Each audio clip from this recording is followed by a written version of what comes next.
Assalamualaikum warahmatullahi taala wabarakatuh. Selamat sejahtera. Salam reformasi, salam perjuangan. Salam pasik, salam kekal tegang kepada geng-geng yang berada di menonton saya dan mengintai saya daripada jauh. Kan, yang tak masuk dalam ni mungkin mengintai daripada jauh. Tolong share tuan-tuan. 830 orang mata memandang, 2-3 orang je share. Kesian saya. Share dalam Facebook ke, dalam TikTok ke, dalam WhatsApp ke, dalam apa saja aplikasi, tolong share tuan-tuan. Tak salah, tak rugi, tak ada orang kata makan modal, orang kata kan, tak perlu keluar modal, tak perlu keluar duit nak share live kita ni. Tuan-tuan juga boleh tap klik button love, button like, button apa semua tu button yang ada dekat ni. Bila kita klik, kita like, itu kaedah untuk kita nak bagi tahu bahawa live itu aktif. Sebenarnya. Jadi lebih ramai orang melihat. Kadang-kadang orang bertanya kepada saya, macam mana Iswardi saya nak membantu live Iswardi ni? Tak perlu bantu banyak. Macam saya kata tadi, share, like, subscribe. Lepas tu tap love, tap like, komen. Kan? Komen-komen yang baik, yang membina. Kalau komen-komen yang tak baik, yang membina pun silakanlah. Dosa tanggung sendiri. Saya tak tanggung dosa orang kan. So masing-masing punya hal lah. Kan? Sila pertimbangkan untuk tekan butang subscribe, like, komen dan share. Serta aktifkan lonceng notifikasi anda agar tidak ketinggalan dengan video-video terbaru dari channel ini. Smah gagal cabar pelantikan Ketua Pendakwa Sri Ram dalam kes projek solar. Rosmah gagal mendapat kebenaran merayu terhadap keputusan Mahkamah Rayuan bagi mencabar kesahihan pelantikan mendiang Gopal Sri Ram sebagai Ketua Pendakwa dan membatalkan perbicaraan kes rasuah berkaitan projek solar hybrid. Panel 3 Hakim Mahkamah Persekutuan yang diketuai Presiden Mahkamah Rayuan Abang Iskandar Abang Hashim menolak permohonannya dan memerintahkan beliau membayar kos RM30,000.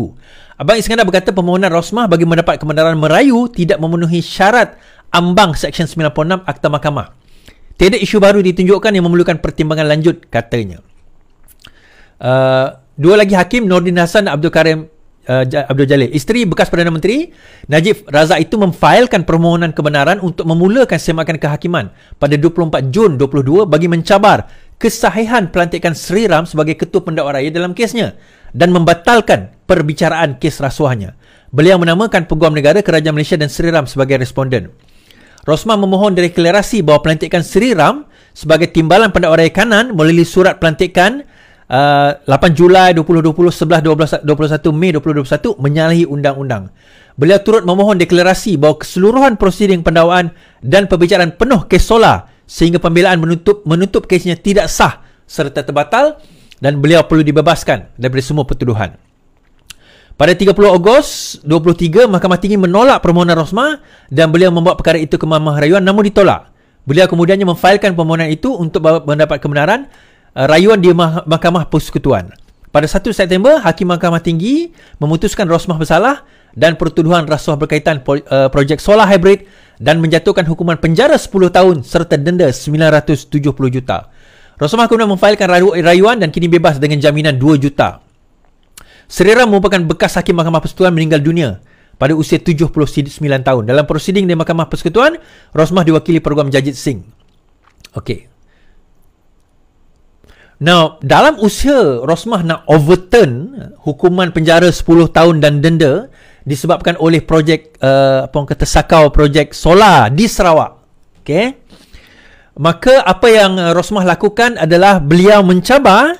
Sekarang ini dia cuba dengan kaedah lain lah. Samping dia merayu tu, dia merayu juga. Okey, sebelum tu kita kena faham dulu.